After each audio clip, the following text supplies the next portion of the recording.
Hello दोस्तों, welcome back to my channel. आज मैं आप लोगों के लिए जैक एंड जोकर इस थाई बीएल सीरीज का एपिसोड 4 का हिंदी एक्सप्लेनेशन लेके आई हूँ। तो चलो बिना देरी किए ही let's start the video. Episode की शुरुआत में हम देखते हैं कि जैक खजरों से यानी उसके नेक्स्ट केस से जो बॉस का डेबिटर था उससे मिलने के लिए आया था। खजरों को एक टिंग नाम की बेटी भी थी। खजरों को देख के ऐसा लगता है कि उसने अभी अभी मार खाई है। वो जैक से कहता है कि आजकल के डेब्ट कलेक्टर बहुत ही निर्दयी हो गए हैं, वो तो बच्चों को भी नहीं छोड़ते, इसलिए मैंने टिंग को कितने दिनों से घर से बाहर ही नहीं निकलने दिया। ये सुनकर जैक कहता है कि उसके स्कूल के टीचर उसे देखने के लिए नहीं आते। तो खजरों जैक को बताता है कि तीन स्कूल ही नहीं जाती क्योंकि उसके पास इतने पैसे नहीं है कि वो तीन के स्कूल का खर्चा उठा सके। ये सुनकर जैक को तो बहुत गुस्सा आता है और वो कहता है कि मैं तुम्हें इस वजह से पुलिस के हवाले कर दूं, ऐसा मेरा मन कर रहा है। तो खजरों उसे कहता है कि तुम पुलिस को रिपोर्ट कर ही दो क्योंकि मैं भी अब बाहर की जिंदगी नहीं जीना चाहता, इससे अच्छी तो जेल की लाइफ होगी। अब जैक उसे कहता है अगर तुम्हें पैसे चुकाने नहीं आते तो तुमने बहुत सी उधार क्यों लिया है। सुनकर खजरों उसे कहता है कि तुम्हें मेरा केस मिला है। अब जैक उसे हाँ कहता है तो खजून बहुत ही खुश होते हुए कहता है ओ तो मैं अब छूट गया हूँ। जैक प्लीज तुम मेरे लिए पे कर देना, मैं जब मेरे पास पैसे आएंगे तो मैं तुम्हें वापस कर दूंगा। तो जैक को ये भी कहता है कि तुम मेरे बेटी को ले जाओ, ये घर के सारे काम करती है, लेकिन बस तुम बॉस का मेरा कर्जा चुका दो। ये सुनकर तीन जैक से कहती है जैक मेरे पापा को बिल्कुल भी पैसे मत देना क्योंकि वो सारे पैसे दारू में ही उड़ा देते हैं।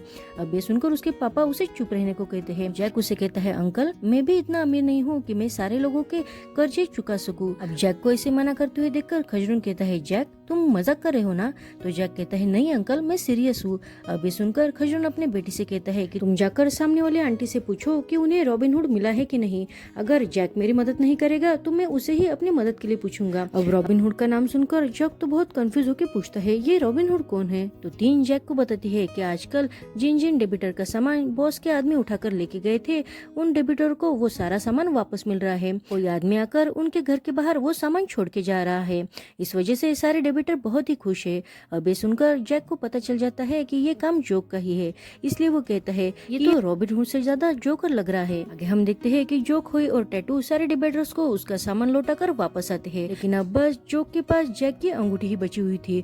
उसे देखकर हुई पूछता है ये तो जैक की अंगूठी है, क्या तुम उसे रिटर्न करने वाले हो। तो टैटू कहता है हमने उसे रिटर्न करने की कोशिश की थी लेकिन उसने ली नहीं, तो क्या हम इसे बेच दे।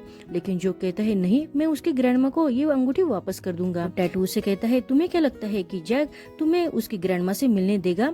अब ये सुनकर जोक तो परेशान हो जाता है, लेकिन तभी हुई उसे कहता है मुझे पता है कि उसकी ग्रैंडमा सुबह मार्केट में डम्पलिंग बेचती है, तो तुम उन्हें जाकर वहीं मिल सकते हो। अब ये सुनकर जोक भी खुश हो जाता है। आगे हम देखते हैं कि जोक जैक के ग्रैंडमा से मिलने के लिए मार्केट आ जाता है और वो जैक के ग्रैंडमा को उसकी रिंग लौटाने लगता है, लेकिन उसकी वो रिंग लौटाने की हिम्मत ही नहीं होती, वो बहुत ही डर रहा था। अभी वहाँ दो चोर उसके ग्रैंडमा के पैसे लूटने के लिए आ जाते हैं। वो जैक के ग्रैंडमा को नकली पैसे देते हुए उनसे सारे असली पैसे लेने लगते हैं, लेकिन जोक वो पैसे देखकर ग्रैंडमा को अलर्ट कर देता है कि ये दोनों चोर है। वो दोनों अब जोक से झगड़ा करने लगते हैं और मौके का फायदा उठाकर वहाँ से सारे पैसे लेकर भागने लगते हैं। जोक उन्हें रोकने की कोशिश करता है लेकिन कोई फायदा नहीं होता, लेकिन जैक की ग्रैंडमा ही उन दोनों को उसके पास जो सामान था उसे फेंक कर मारने लगते हैं। उस वजह से वो दोनों अब नीचे गिर जाते हैं। तभी जोक जल्दी से उन दोनों को पकड़ लेता है। अब जैक की ग्रैंडमा ओल्ड होने के कारण उनके बैक में पेन होने लगती है, तो जोक ही उनकी फिक्र करते हुए उन्हें नीचे बिठाता है और सारा सामान समेटने में उनकी मदद करता है। वो जैक की ग्रैंडमा को डॉक्टर के पास लेके जाने के लिए भी कहता है, लेकिन वो कहती है नहीं मैं मेडिसिन लेकर घर पर ही ठीक हो जाऊंगी। तो जोक उनके घर का एड्रेस बताते हुए कहता है आपका घर तो पास में ही है, तो मैं आपको सामान वहाँ तक लेके जाने में मदद करता हूँ। लेकिन जैक की ग्रैंडमा उसे पूछती है कि तुम्हें हमारे घर का एड्रेस कैसे पता। अब उनका ये सवाल सुनकर जोक तो चुप ही बैठता है। तभी वो कहती है तुम जैक के फ्रेंड हो ना। तो वो अब जल्दी से कहता है हाँ मैं उसका फ्रेंड हूँ। तो वो जोक से पूछती है लेकिन तुम इस एरिया के तो नहीं लगते, तुम जैक से कहाँ पर मिले थे। तो वो बताता है कि हम दोनों बार पर मिले थे। तो वो जोक से पूछती है कि तुम वहाँ जैक के साथ पार्ट टाइम काम कर रहे थे। जोक भी झूठ बोलते हुए कहता है हाँ मैं वहाँ उसके साथ ही था। तो जैक की ग्रैंडमा कहती है इसी वजह से तो मैंने तुम्हें आज से पहले कभी नहीं देखा। अब जोक भी हंसते हुए अपना सच छुपाने की कोशिश करता है और वो जैक के ग्रैंडमा को उसका ठेला उनके घर पर पहुँचाने में मदद करने लगता है। घर जाते समय रास्ते में जैक की ग्रैंडमा उसे पूछती है कि तुम जैक से माफी मांगना चाहते हो कि तुमने उसका दिल दिखाया है। तो जोक कहता है एक्चुअली बात ऐसी है कि मैंने उसे एक झूठ बोला था, उस वजह से वो मुझसे नाराज हो गया है। मैंने उसे इसके लिए माफी भी मांगी, लेकिन वो मुझ पर बहुत ही गुस्सा है, इस वजह से वो मुझसे बात भी नहीं कर रहा है। तो उसकी ग्रैंडमा कहती है तुमने सिर्फ झूठ बोला है ना, उसका दिल तो नहीं तोड़ा है। तो जोक कहता है लेकिन मैंने जो कुछ भी किया उस वजह से मुझे बहुत गिल्टी फील होता है। मैं उससे माफी मांगने के साथ साथ ये भी देखने आया हूँ कि वो आजकल क्या कर रहा है। ये सुनकर वो कहती है जैक बिल्कुल तुम्हारे जैसे ही है, अगर वो किसी से प्यार करता है तो बहुत सच्चे दिल से करता है, और अगर किसी से नफरत करता है तो वो भी पूरे सच्चे दिल से। लेकिन ये बात सच में अच्छी है कि तुम्हें तुम्हारी गलती का एहसास हो गया है और तुम जैक से माफी मांगने के लिए यहाँ तक आ गए हो। दूसरी तरफ हम देखते हैं कि अरुण अपना नेकलेस खो जाने की वजह से बहुत ही परेशान हो गया था। तभी वह हो पाकर उसे लैपटॉप में के कुछ फोटो और वीडियोस दिखाने लगता है। अब अरुण फोटो देखते ही पहचान जाता है कि ये न्यू लेक का असिस्टेंट था। तो होप उसे कहता है कि मैंने न्यू लेक से बात की है, तो उसने कहा था उसका कोई भी असिस्टेंट नहीं है और वो बैग उसे किसी ने ड्रिंक पिलाकर चोरी कर ली थी। और वो आगे अरुण को कार की फुटेज दिखाते हुए कहता है कि ये कार जिस तरह से कोई चला रहा है उस तरह से हमारे एरिया में एक ही आदमी है और वो आदमी है होई, और बैग में जिस तरह से करंट लगाया गया था ये काम एक ही कर सकता है और वो है टैटू। वो आगे कहता है कि सबसे इंटरेस्टिंग बात तो ये है कि दीवार पर ये जो टैटू बनाया गया है ये किसी आम आदमी का नहीं है, ये मशहूर थीप जोकर का है, जो खुद में ही एक बहुत बड़ा चोर है। अब ये सुनकर अरुण उसे कहता है अगर वो जोकर इतना बड़ा चोर है तो उसे हमसे क्या दुश्मनी हो सकती है, और उसने हमारी सारी चीजें क्यों चुराई, उसे हमसे क्या दुश्मनी हो सकती है। तभी होप कहता है उसे दुश्मनी नहीं हो सकती लेकिन टैटू और हुई को है। तभी होप कहता है लेकिन ये सारी चोरी की जो प्लानिंग है वो टैटू और हुई की नहीं हो सकती, क्योंकि वो दोनों बहुत ही डम्प है, इसमें तीसरा कोई आदमी शामिल है। वो तीसरा आदमी हम लोगों में से ही कोई एक है जो हमेशा उन दोनों की मदद करा था। वो दोनों ऐसी बातें करे होते ही तभी वहाँ बॉस और जैक आ जाते हैं। बॉस को देखकर होप जल्दी से वो लैपटॉप बंद कर देता है। बॉस अपने बेटे अरुण से पूछता है कि तुम्हारी माँ का नेकलेस कहाँ है, क्योंकि ज्वेलर घर पर आए थे और उन्होंने सारे ज्वेलर को पॉलिश कर दिया है, लेकिन तुम्हारी माँ का नेकलेस नहीं मिला। अब अरुण अपने पापा से झूठ बोलते हुए कहता है कि मेरा दोस्त भी ज्वेलर है, इसलिए मैंने वो नेकलेस मेरे दोस्त के पास दिया है। उसके पापा कहते हैं कि तुम्हारा दोस्त सच में ट्रस्टफुल है। तो अरुण अब झूठ बोलते हुए कहते हैं हाँ मैं उस पर ट्रस्ट कर सकता हूँ। लेकिन तभी उसके पापा कहते हैं कि अगर तुम्हारा नेकलेस वापस नहीं मिला तो तुम्हारा दोस्त और तुम्हारा मैं दोनों के नाम इस दुनिया से मिटा दूंगा। अब अपने पापा की ये बात सुनकर अरुण तो बहुत ही डर जाता है और बॉस वहाँ से चला जाता है।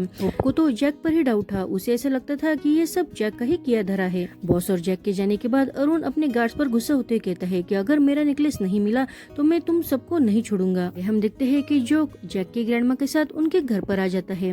वो जैक का घर पहली बार देख रहा था। जैक के घर की सारी चीजें बहुत ही पुरानी थी और घर में बहुत धूल भी हो गई थी। तभी जैक की ग्रैंडमा अब जोक के लिए डम्पलिंग लेके आती है। जो जैक के पेरेंट्स के फोटो देखने लगता है।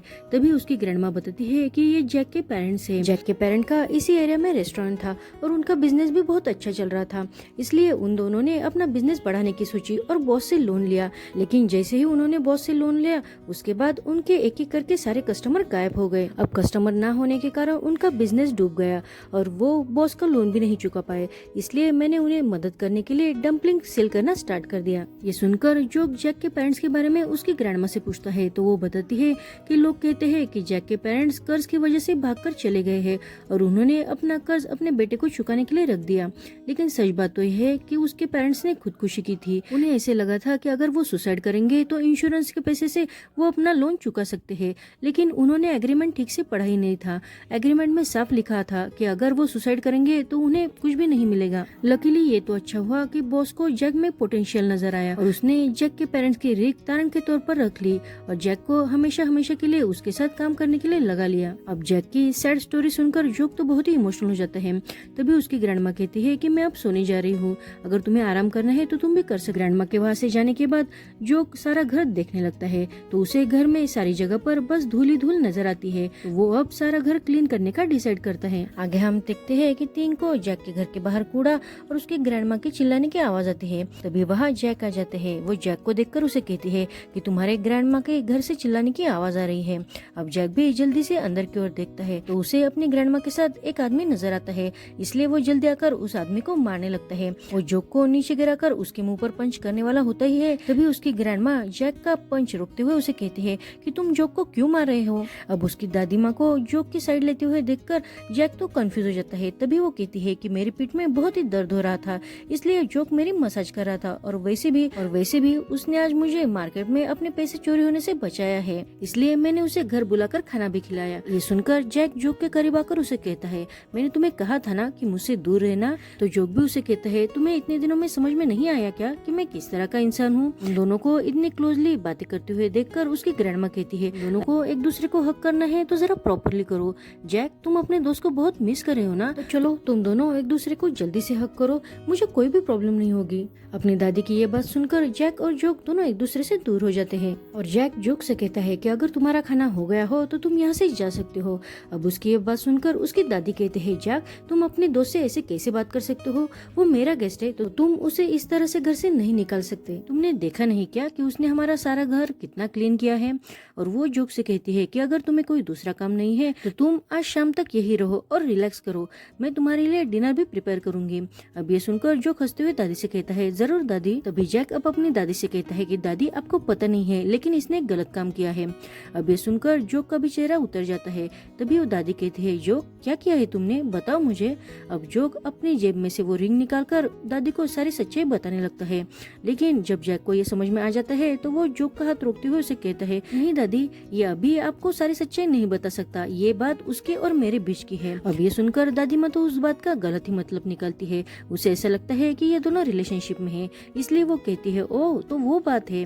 अब जैक को तो समझ में नहीं आता कि कौन सी बात, लेकिन जो कि उसका मतलब समझते हुए कहते हैं, हाँ दादी, वही बात है। तो जैक की दादी अब खुश होते हुए कहती है, मैं तुम दोनों के बीच में नहीं आऊंगी, तुम अपना प्रॉब्लम खुद ही सॉल्व करो। अब जैक तो कंफ्यूज होके अपनी दादी से कहता है, दादी आप कहना क्या चाहती हो।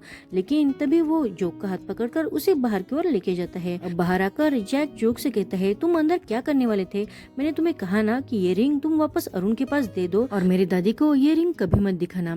तभी जोक उसे कहता है, तुम्हें नहीं पता क्या कि तुम्हारी दादी कितना चाहती है कि ये रिंग वापस आए, क्योंकि ये रिंग उनके बेटे की आखिरी निशानी है और मुझे पता है कि अंदर ही अंदर तुम भी यही चाहते हो कि ये रिंग वापस आए। अब जोक की ये बातें सुनकर जैक उसे कहता है, तुम ऐसे प्रिटेंड मत करो कि तुम्हें मेरे बारे में सब कुछ पता है। अगर तुम ऐसे ही करोगे तो इससे मेरे फैमिली को और भी प्रॉब्लम फेस करनी पड़ सकती है, और अगर बॉस को पता चला तो जोक उसे पूछता है, तो तुमने मेरी पिछली बार मदद क्यों की थी, क्यों मुझे बॉस के गुंडों के हवाले नहीं किया। और वो अपने जेब में से रिंग निकालकर जैक के हाथ में रखते हुए उसे कहता है, इसे ले लो और यहाँ से भाग जाओ। जैक वो रिंग ना लेते हुए उसे कहता है, तुम पागल हो गए हो क्या, मैं यहाँ से कहाँ जाऊंगा, मेरा घर यहाँ है, मेरी दादी यहाँ है, अगर मैं यहाँ से भाग गया तो बॉस यही समझेंगे कि सारी चोरी मैंने की है और उनका नेकलेस भी मैंने ही चुराया है, और इससे प्रॉब्लम सॉल्व तो नहीं होगा लेकिन और बढ़ जाएगा और वो बहुत ही क्रिटिकल होगा। मैं ऐसा इंसान नहीं हूँ कि जो प्रॉब्लम को बढ़ाता है, लेकिन तुम्हें ऐसा क्यों लगता है कि चोरी करने से ही सबकी मदद की जा सकती है। तो जोक उसे कहता है, क्योंकि यही एक बात है जिसमें मैं अच्छा हूँ। तुम एक काम क्यों नहीं करते, इस बार तुम्हारी दादी को ही ये डिसाइड करने दो ना कि वो क्या चाहती है। वैसे भी ये रिंग उनके बेटे की है। और वो अपनी जेब में से रिंग निकालते हुए जैक से कहता है, मुझे लगता है कि तुम एक बार इस बात पर सोच के देखो और कल रात तक डिसाइड करना। अगर तुमने कल रात भी यही डिसाइड किया जो तुम अभी चाहते हो तो मैं जल्दी से ये रिंग अरुण के पास दे दूंगा, और अगर तुम्हें मेरी ये डील मंजूर नहीं है तो मैं ये रिंग अभी के अभी तुम्हारी ग्रैंडमा के हाथ में दे देता हूँ। और वो इतना कह के वहाँ से जाने लगता है। अब जैक के पास तो कोई दूसरा रास्ता बचता ही नहीं, इसलिए वो जोक का हाथ पकड़कर उसे रोकते हुए कहता है, ठीक है मैं ये रिंग ले लेता हूँ, लेकिन तुम फिर से वापस मेरी जिंदगी में कभी नहीं आओगे। अब जोक उसके हाथ में वो रिंग देते हुए कहता है, मैं तुमसे प्रॉमिस करता हूँ कि मैं आज के बाद तुम्हें कभी भी परेशान नहीं करूंगा। इतना कह के वो वहाँ से जाने लगता है। अब रिंग हाथ में देखकर जैक तो बहुत ही इमोशनल हो जाता है। तभी वो जाते हुए जोक से कहता है, तुम कहाँ जा रहे हो। तो जोक कहता है, मैं अब पहले तुम्हारी दादी के हाथ की डम्पलिंग खाकर अपने रूम पर जाऊंगा। तो जैक उसे बताता है कि बॉस ने सारे आदमियों को होई और टैटू को ढूंढने के लिए भेजा है, अगर तुम रूम पर गए तो वो तुम्हें भी ढूंढ लेंगे। ये सुनकर जोक उसे कहता है, तो मैं मेरे रहने के लिए कोई और जगह ढूंढता हूँ, ऐसी जगह कि जहाँ बॉस के आदमी मुझे पकड़ ही ना पाए, और ऐसी सेफ जगह कहाँ हो सकती है। और वो जैक के घर को देखने लगता है। आगे हम देखते हैं कि होप और उसके गार्ड होई को पकड़ लेते हैं। वो होई को वही मारते हुए कहते हैं, आज तक हमें जो भगाया है ये इसके लिए है, और वो होई को गाड़ी में डालकर अरुण के पास लेके जाते हैं। आगे हम देखते हैं कि टैटू की माँ उसे लेकर टेम्पल आ जाती है और वो अब से उस टेम्पल में ही रहने वाले थे। है। टैटू उस जगह को देखते हुए अपनी माँ से कहता है, क्या आप सच में यहाँ रहना चाहती हो? तो वो कहती है, यही एक जगह है कि जहाँ बॉस के आदमी नहीं आएंगे, तो इसी की जगह पर रहकर हम जिंदा रह पाएंगे। अब उस जगह पर जाकर उन दोनों को अपना सारा सामान, अपने सारे ऑर्नामेंट्स उन लोगों को देने पड़ते हैं। अब वो दोनों अपना सारा सामान और ऑर्नामेंट्स तो दे देते हैं, लेकिन टैटू अपना फोन नहीं देता। वो उनसे झूठ बोलते हुए कहता है कि मेरा फोन मेरे मकान मालिक के पास गिरवे पड़ा है। अब उन दोनों को वहाँ मुफ्त का खाना खाने के लिए और रहने के लिए काम करना पड़ता है। सबसे पहले उन्हें डिश वॉशिंग का काम दिया जाता है। टैटू तो डिश वॉश करते हुए ही अपनी माँ से उस बारे में कंप्लेंट करने लगता है, तो उसकी माँ उसे समझाते हुए कहती है कि यही एक जगह है जहाँ बॉस से और उसके आदमियों से हम बच सकते हैं। अब उसकी माँ के जाने के बाद टैटू को हुई का कॉल आता है, तो टैटू हुई से कॉल पर बात करने लगता है, लेकिन हुई की उसे आवाज ही नहीं आती। आगे हम देखते हैं कि टिंग टिंग हाथ में बहुत सारा सामान लेके जैक के घर पर जाने लगती है। अब टिंग टिंग जैसे गरीब लड़की के पास इतना सारा सामान देखकर से उसका पीछा करने लगता है। अब टिंग टिंग घर में आकर जोक से पूछती है, तुम ये क्या कर रहे हो? तो जोक उसे कहता है, मैं तो बस जैक की मदद करना चाहता था, इसलिए मैंने उसकी ये चेयर फिक्स कर दी है और टेबल अच्छे से साफ कर दिया है। शायद इसी तरह से मैं जैक की लाइफ में कुछ अच्छा कर पाऊँ। अब ये सुनकर टिंग टिंग जोक से कहती है, क्या तुम जैक को पसंद करते हो? ये सवाल सुनकर जोक तो बहुत ही ऑकवर्ड हो जाता है और वो कहता है, ऐसी कोई बात नहीं है। तो वो कहती है, अगर तुम जैक को पसंद नहीं करते तो तुमने उसका घर साफ करने में, सारी चीजें फिक्स करने में क्यों उसकी मदद की?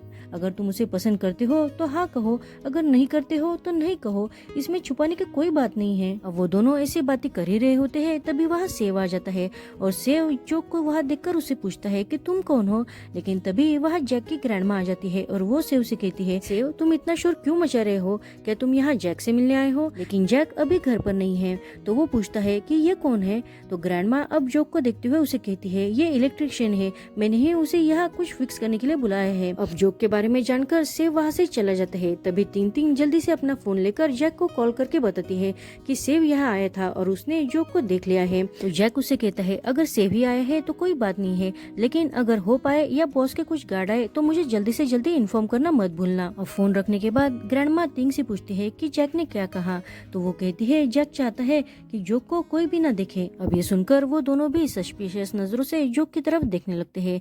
तो जोक बात बनाते हुए कहता है, मैंने पिछली बार होप की गर्लफ्रेंड को पटाया था ना, इसलिए वो मुझ पर गुस्सा है और बॉस के गार्ड मुझे ढूंढ रहे हैं। अब जैक की ग्रैंडमा तो जोक की बात पर बिलीव करके वहाँ से चली जाती है, लेकिन तभी टिंग टिंग उसे कहती है, मुझे पता है कि होप की गर्लफ्रेंड कौन है। अब उसकी ये बात सुनकर जोक तो टिंग को पैसे देकर उसे चुप रहने को कहता है। दूसरी तरफ हम देखते हैं कि होई से क्लियरली बात न होने के कारण अब टैटू टेम्पल से बाहर आ जाता है और एक होटल में होई को ढूंढने लगता है। उस होटल में टैटू को अरुण दिखाई देता है, तो टैटू अरुण का पीछा करते करते एक रूम में पहुंच जाता है। उस रूम में होई पहले से ही बंधा होता है। उसकी ऐसी हालत देखकर टैटू तो जल्दी से उसके पास आकर उसे छोड़ने लगता है, लेकिन तभी पीछे से होप आकर उसे भी मारकर पकड़ लेता है और वो टैटू की जेब चेक करने लगता है, लेकिन उसकी जेब में भी नेकलेस नहीं मिलता। तभी वहाँ अरुण आकर होप से कहता है, मुझे लगता है कि उसने मंदिर में ही वो नेकलेस छुपाया होगा। अब होप अपने 2 आदमियों को उस मंदिर में शांति से तलाशी करने के लिए भेज देता है, लेकिन होप के वो गार्ड्स उस मंदिर में आकर शांति से तलाशी न लेते हुए उन सारे लोगों को बंदी बना सबको मारकर धमकाकर उनसे पूछताछ करते हैं। वो टैटू की माँ के बारे में पूछती है। वहाँ की एक लेडी बताती है कि टैटू की माँ काम की वजह से बाहर गई है, लेकिन हमने कंफर्म किया था कि उसकी माँ के पास कुछ भी सामान नहीं था और वो अब चिल्लाते हुए मिसेस नोंग को आवाज देने लगती है।